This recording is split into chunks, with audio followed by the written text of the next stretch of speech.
I just want to make sure something is very clear to you. You gave birth 3 whole days ago, so you have absolutely no excuse not to come to the funeral. Not only that, you are going to do all of the planning and preparation as well as taking care of both of your kids by yourself. That is all your responsibility. My son was just ripped away from me. I am overcome with grief and agony. You were his wife, so you have no choice but to be strong and do what's required of you.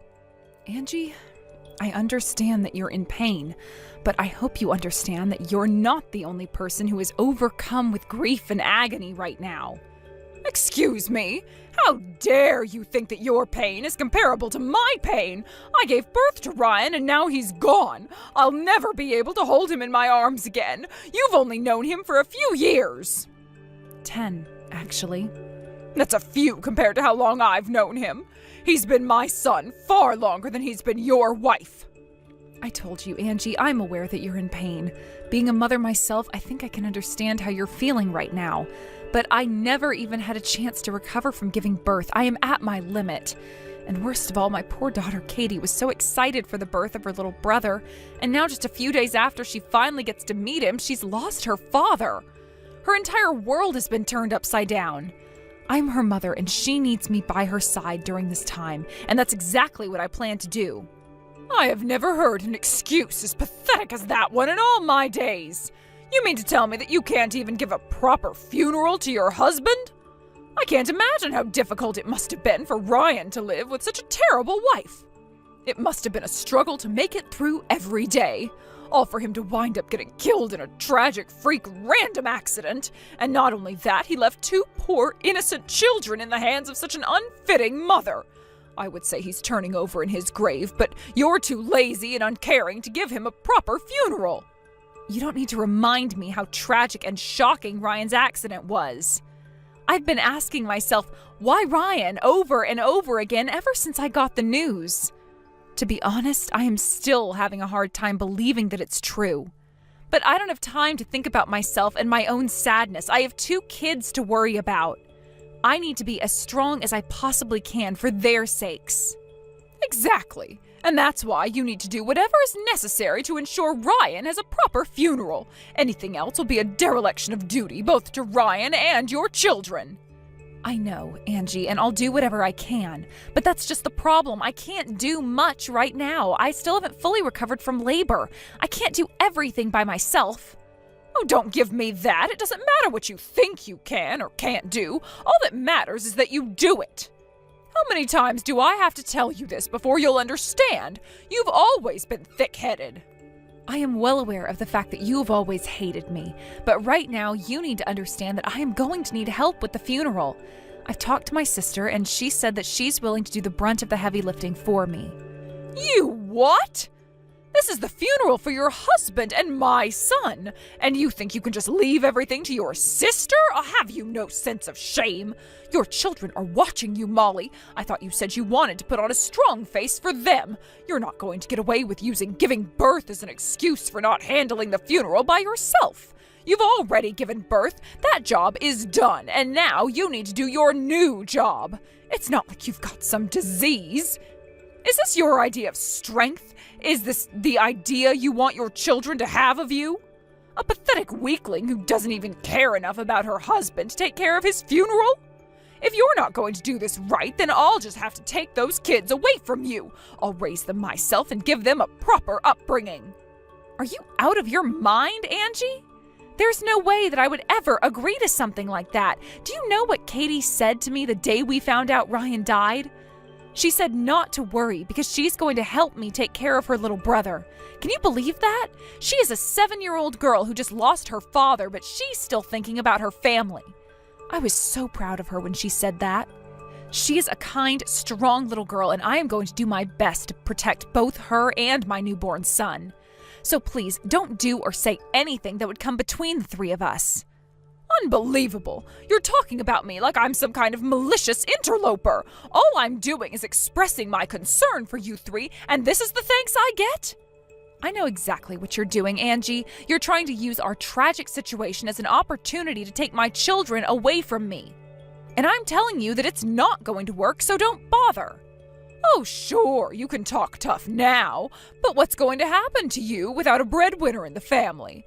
Are you actually planning on raising them both by yourself while working full-time? There isn't a company in the world that would hire you for anything. You're an imbecile. The only thing that I can do is work as hard as I can for my kids, and that's what I intend to do. And for the record, I don't view you as a malicious interloper.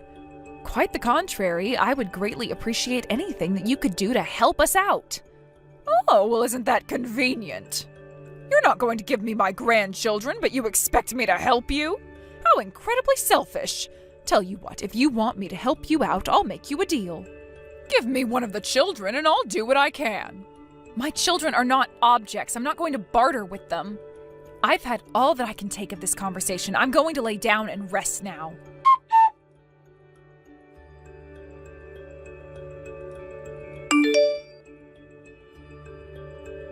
I have never been more disappointed with a person in my entire life than I am right now. This is your husband's funeral, you idiot. I don't care if you just gave birth a week ago. That is no excuse to pass out in the middle of the service. You're probably just faking it anyway. And then you went and called an ambulance? Oh, shameless, utterly shameless. You're mean, Grandma. I don't like you. What? Did you just call me Grandma? Yeah, I did. And I don't love you anymore. I hate you. I never want to see you again. You're not my grandma anymore. Stay away from me and my family. Wait a moment. Katie, is that really you? Yeah, it's me, Katie. My mom's phone kept beeping and it was really loud, so I wanted to turn it off. Then I saw that it was you messaging my mom. I might only be 7, but I can read just fine. I looked at the messages you've been sending my mom. You've been bullying my mom, haven't you? Mom always told me to be nice to you, but I'm not going to be nice to you anymore. I hate you. Katie, wait, you don't understand. There's a very good reason for the way I was talking to your mommy, okay? You see, mommies have jobs that they're supposed to do, and your mommy wasn't doing her job at all. That's why I got mad at her. I was just telling her that she needs to do what mommies are supposed to do, that's all. Don't you understand? Your mommy fell asleep during your daddy's funeral. Isn't that mean? Imagine how your daddy would feel if he saw your mommy sleeping at his funeral. You're lying. I know you're lying. She didn't fall asleep. My mom just had my little brother a few days ago, but you made her do a bunch of work. I watched my mom all day today. She's really, really tired. But even though she's tired, she kept smiling and saying she was okay, even though that wasn't true. It's all because she didn't want me to be alone today. Oh, but Katie, your brother wasn't born today. It was almost a week ago. Even if your little brother was born today, that still wouldn't be an excuse. This is your daddy's funeral, and your mommy was being very lazy. You remember your daddy is my little boy, don't you? It made me very sad to see your mommy being so lazy at my little boy's funeral. And it's good to express our feelings, right? I was just telling your mommy how she made me feel. I'm 7 years old, Grandma. I'm not 5 anymore. You can stop talking to me like I'm a little baby. I'm not. And you're lying. I saw everything. My mom was tired from working so hard and was heading over to her chair to sit down and rest, but then you stuck your leg out and tripped her. So she didn't fall asleep. She didn't fall down either. You tripped her. What? Oh, no, dear, that's not true. You must have been seeing things. Your grandma would never do that to your mommy. Yes, you did. I saw you do it. Then my mom hit her head and got knocked out. Katie, you have to believe me. You're mistaken. Look, I don't like to talk about your mommy this way, but the truth is that she's not a very nice mommy. She doesn't love you very much. Stop lying to me. My mom loves me. She's always gonna love me. You're the one who doesn't love me or my mom. And that's why you're always being mean to her. When the ambulance people came in to pick her up, you tried to get them to go away, too. Even though my mom was hurt really bad, you told them my mom didn't need their help. My mom might be hurt really bad because of you, and I am never gonna forgive you. Katie, please don't talk like that. I was trying to protect you from your mean mommy. I would never do anything mean to you. My mom is not mean. You are.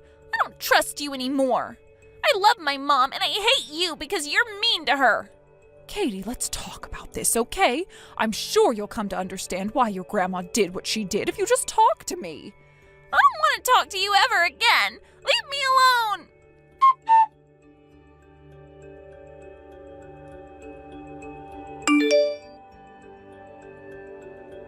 Hey there, Molly. How are you feeling today? Let me know if there's anything at all that I can do for you. If I can't do it for you, then I could talk to my wife and have her head over to your place. I just want you to know we're both really concerned about you and your kids, so please don't hesitate to reach out to us.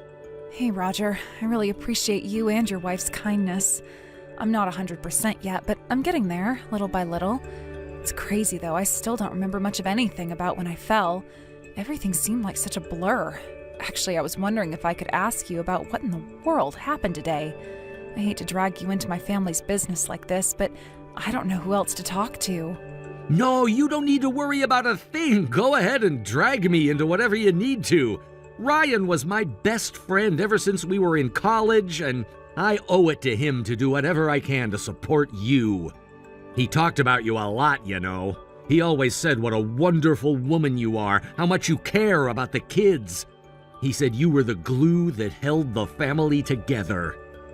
I know the last thing that he ever wanted to do was to leave you like this. Wow, I had no idea Ryan talked me up to other people like that. Thank you so much for telling me, Roger. That means a lot. I really needed to hear that. It's just, I feel so terrible for Katie. She's the biggest victim in all of this. She was a total daddy's girl. She adored Ryan, and my biggest fear is being unable to fill that hole that Ryan's death left in her heart. It's totally natural for someone in your position to have self-doubts, especially considering the way your mother-in-law always treated you. But believe me when I say that you don't have a thing to worry about. I know for a fact that Ryan was completely confident in your abilities as a mom. Wait a second. You knew about me and my mother-in-law? But how? Did Ryan tell you? No, actually it was your daughter, Katie. She was so concerned about you when you fell down. She was right by your side the whole time, even in the ambulance and the hospital. By the way, about your fall, did you know that your mother-in-law stuck her leg out intentionally to trip you? Katie saw the whole thing, and so did I, so it's a sure thing. You know, I kinda had a feeling that was the case. But like I said, my memory from that day is so foggy, I don't remember much of anything.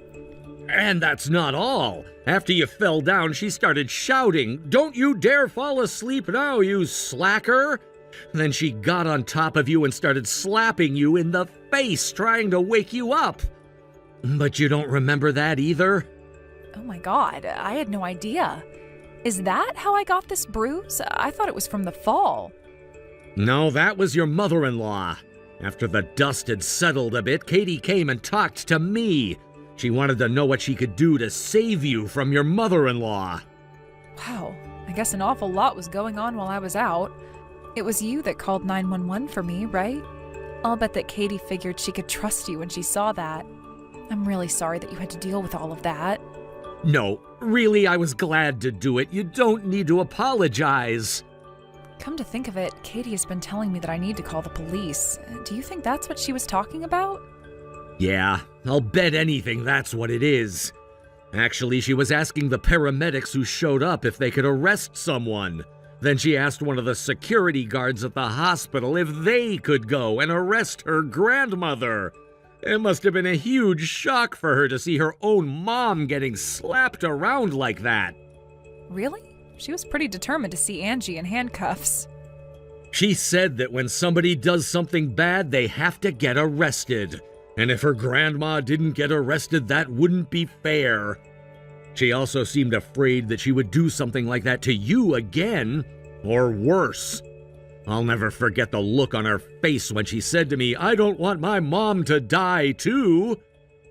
You've got one amazing little girl, Molly. She's smart, strong, and caring, and incredibly mature for her age too. But at the same time, she does still have that certain special childlike innocence about her. She seems like she's thinking a lot about how she can help protect her family. She told me right after Ryan died that she was going to help take care of her little brother.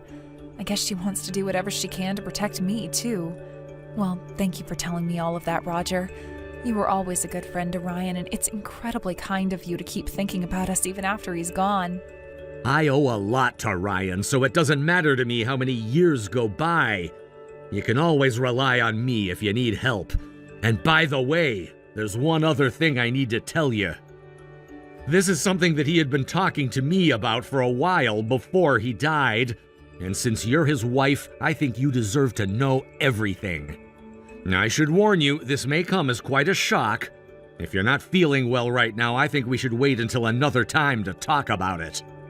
If it's as shocking as you seem to think it is, I think I should hear it as soon as possible. Go ahead, Roger. All right. This is really hard for me to say, but I have good reason to believe that Ryan's death wasn't an accident. What? What are you saying, Roger?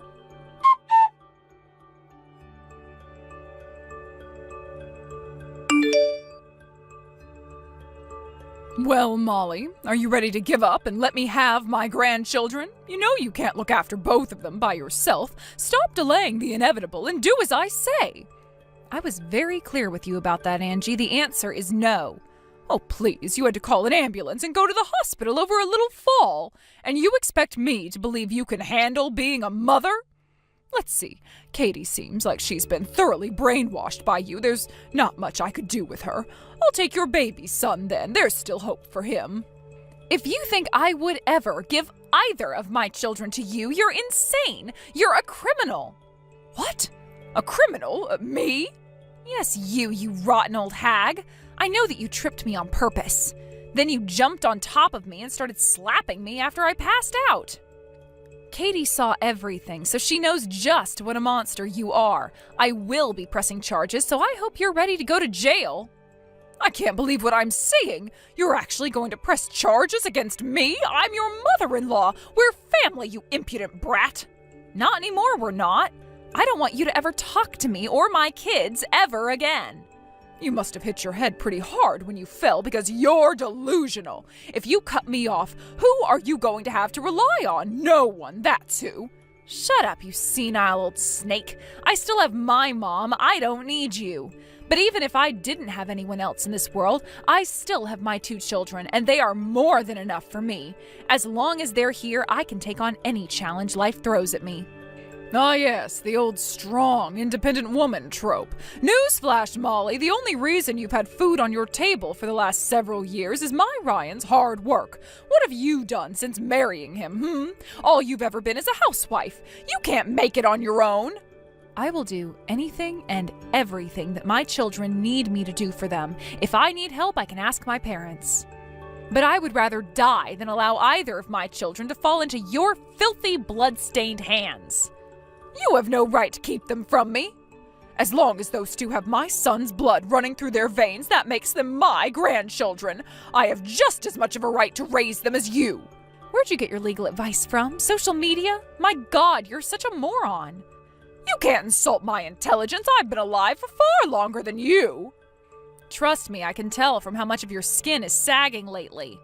How dare you? I am just as beautiful as I've ever been. Oh, I bet you think so. You must think that if you're attractive enough to sleep with another woman's husband, you must be hot stuff. What? What are you talking about? You know exactly what I'm talking about. No, I have no idea what you're referring to. Stop making such ridiculous, baseless accusations. Baseless? You're wrong, Angie. I've got plenty of hard evidence. It was all a parting gift from none other than your dear son. Ryan? Oh, nonsense! What evidence could he possibly have had? Come to find out, he personally saw you out on the town with a man he'd never met before. He just so happened to be across the street when the 2 of you came walking out of a hotel together. He was absolutely furious and immediately started digging into your relationship. After all, you gave me grief for being a housewife, but you're the same as me. Your husband has been working for decades to support you, and yet you have the gall to walk around with another man in broad daylight? Come to find out? What's that supposed to mean? How did you come to find out? Ryan's best friend told me. The 2 of them had been talking about what to do about you for a while, and that friend was the one who hooked Ryan up with a private detective. A private detective? You must be joking. I'm afraid not. He did a very thorough report on you. And do you know why Ryan did that? I don't know. Because he was shocked to see me, his mother, with another man? Oh, Angie, you really are clueless. If he was just upset about your affair, do you think he would hire a private detective? No, he'd simply confront you about it. Well, then why? Stop beating around the bush and tell me. He was trying to get you to stop being so cruel to me. You think he didn't know you were acting like a wicked stepmother out of a fairy tale? Not only were you berating me at every opportunity, he saw on our security camera that you were trying to get Katie to get in your car while she was playing alone in the yard, all without ever telling us. He knew there was no way you'd stop unless he got some serious dirt on you. Dirt that, if your husband found out, would get him to divorce you for sure. Then what would you do, Angie? What would you, a 30-plus-year-old housewife, do if you suddenly got booted out of your house? You'd be done for. No, I can't believe it. How could Ryan do that to his own mother? Stop acting like a victim, you dementia-addled degenerate. Anyway, I don't think I have to tell you at this point, but we know, Angie. About what? We know that the person who got into that accident with Ryan was none other than your boyfriend. Oh, that's purely coincidence. Coincidence? The one person in the world with a reason to hurt Ryan kills him in an accident, and you expect me to believe that's a coincidence? Earlier in the day Ryan died, he went to talk to your boyfriend. But you already told him Ryan was coming, didn't you? You told him that Ryan was on to you. I know this looks bad, but I swear it's all a sheer coincidence. He wouldn't do something like this intentionally. There we go, you're finally becoming a bit more honest. You were playing dumb, but I knew all along that Ryan already gave you his ultimatum. He told you he knew, could prove it, and that if you didn't want your husband to find out, to back off of me. But you don't understand. He's a married man, too. If word got out about us, it would be awful for both of our families. My husband would leave me penniless, and his wife would take him for all he's worth. That sounds like a motive to me. Anyway, we've already taken all of this to the police. The police are probably paying your boyfriend a visit as we speak. And once they check his cell phone records, you'll be next. It's only a matter of time. Please wait. I'm sorry, Molly, for everything. Please forgive me.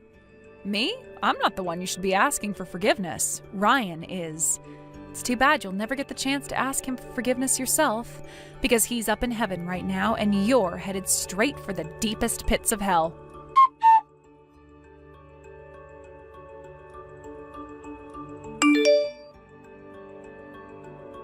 As I predicted, Angie was arrested later on that same day.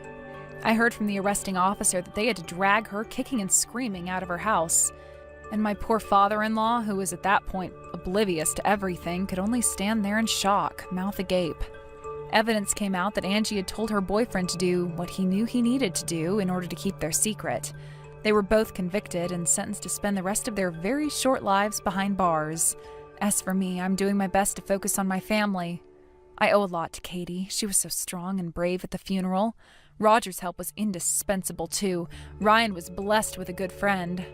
So, while I treasure the memory of my husband in my heart, the best thing for me to do is to press forward. Fortunately for me, I am surrounded by wonderful people willing to help me do just that.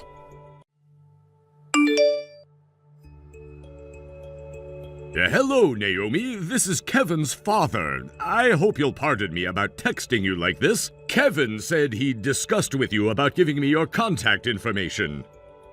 Hello, Mr. Edwards. Yes, it's totally fine by me. I hope this will give us a chance to feel more like family. Thank you. So you have confirmed the visit with Kevin? Yes, we discussed it last night. He suggested this weekend and said he'd consult with you about which day. Yes, we agreed that you're coming to meet us today. We'll be expecting you at 2 p.m. Is there anything I can bring for the visit? That won't be necessary. Just be on time.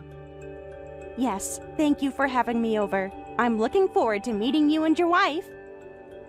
Pardon me for saying so, but our household runs on strict schedules. Don't make us wait. Of course not. I understand the importance of punctuality. Punctuality is most important. First impressions matter in our family. I appreciate you letting me know. What would be appropriate attire for the visit? I want to be sure I don't dress out of place. Dress appropriately for meeting your future in-laws. I trust you understand what that means. Yes, I'll make sure to dress suitably for the occasion. Kevin speaks highly of you, Naomi. Let's hope you live up to his praise. I'll do my best to make a good impression.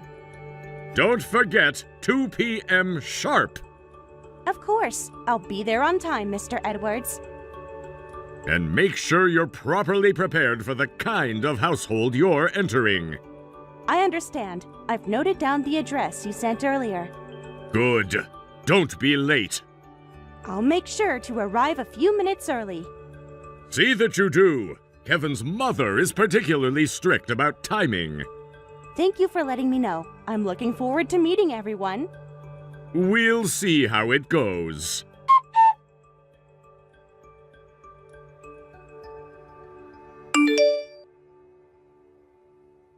Mr. Edwards, I don't understand. What did I do wrong? How dare you text me? Don't ever step foot in this house again, you poor girl! But, Mr. Edwards, sir, please, can you tell me what I did wrong?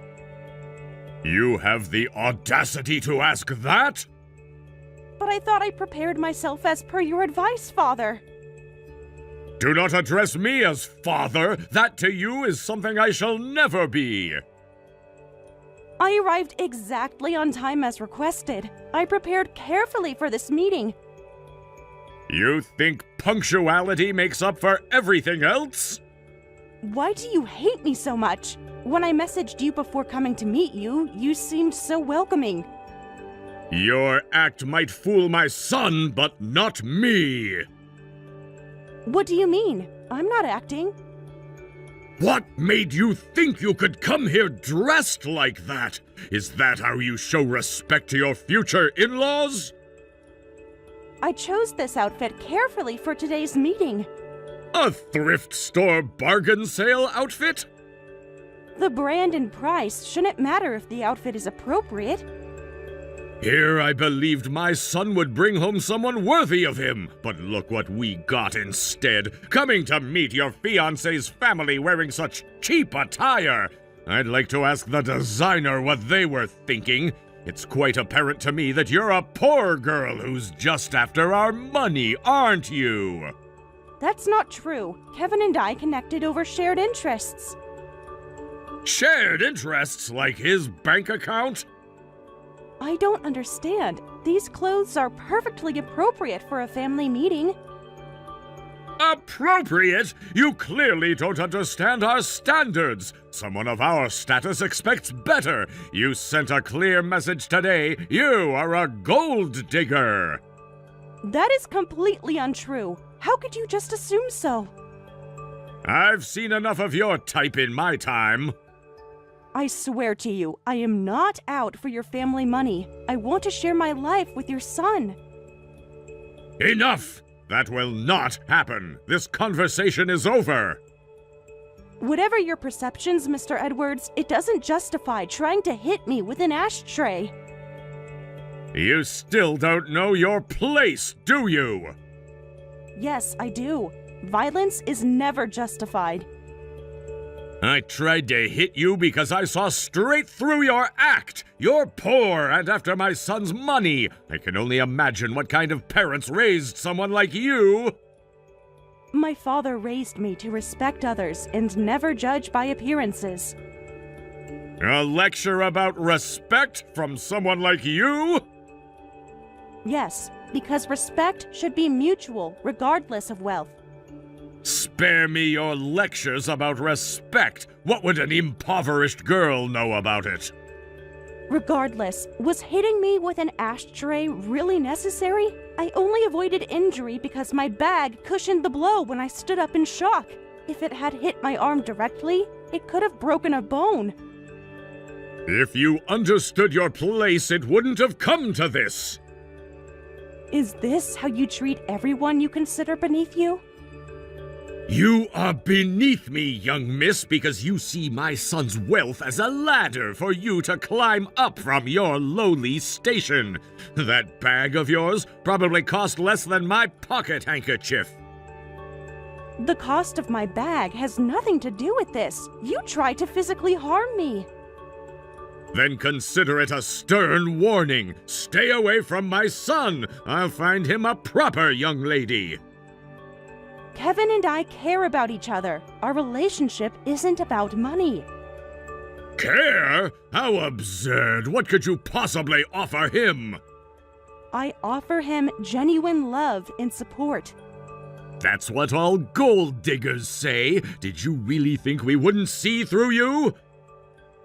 I'm not dating Kevin because he's wealthy. Please believe me.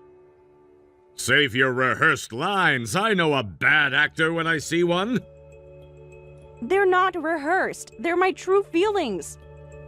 And what point do you hope to drive home? That you're different? That you truly love him? Yes, exactly that. Why won't you believe me?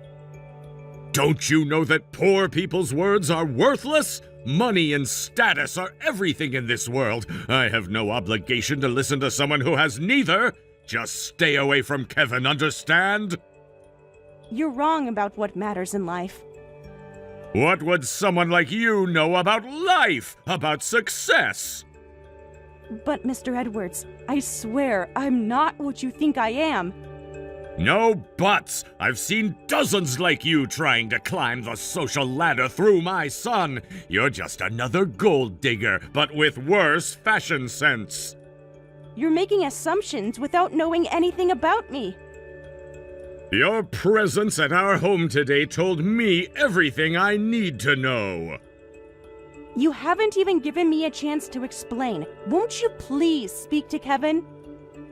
I know everything I need to know. Now enough of this time wasting. I will elucidate my son on the matter and let him know the necessity of terminating this relationship. You have no right to make such a decision. Kevin cares about me. He will do as I say, and you will stay away from him. Well, I thought this was just a misunderstanding. I can see I was wrong. I don't need to go where I am treated so horribly. Young miss, you are poor. Do you think you have a choice? Everyone has a choice about how they're treated. Just remember what I said. Stay away from Kevin, or next time I won't miss. Threatening me won't change who I am or how I feel about Kevin. This conversation ends here.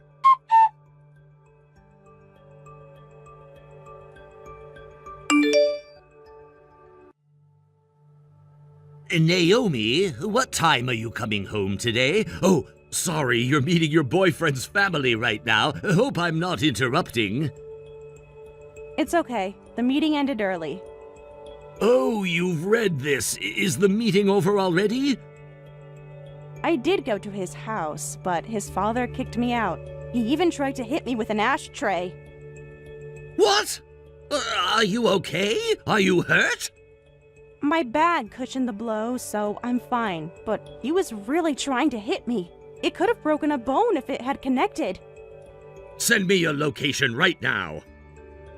I'm at the station near their house. Stay there. I'm leaving work now. Please don't leave work early because of this. No, I'll come. I can leave work right now. Really, I'm fine. Just shaken. Did you call the police? No, I just left quickly. This isn't okay just because you weren't hurt. You could have had broken bones. What happened? Kevin's family is really wealthy, and his father thought I was just a poor girl after their money. He told me I wasn't good enough for Kevin and to never contact him again. Was this unprovoked? Completely. He started criticizing my clothes shortly after I arrived. Did Kevin say anything when his father did this? He wasn't even in the room. His father made sure to confront me alone. Have you contacted Kevin about what happened? I tried messaging him, but I think his father made him block me. He blocked you without even asking for your side of the story? Yes, I can't believe he would just do that. Trying to hit someone for that reason is insane! As your father, I can't let this attack on you slide. I'm going to formally protest. Give me Kevin's father's name and address. Dad, please don't do anything rash. Trust me, I won't. Are you planning to confront him directly? He tried to hit someone with an ashtray without hesitation. What if you end up getting hurt? I've dealt with difficult people before. I know how to handle him. But Dad, he's really aggressive. He didn't even listen to anything I said. What exactly did he say to you? He told me he did not appreciate my presence in his home and demanded I leave. When I asked why, he threw the ashtray and yelled. I left because it was dangerous to stay. He didn't explain anything more? After I came here, I texted him asking for an explanation. He replied saying that poor people's words are worthless, that money and status are everything. Don't worry, I have my own way of handling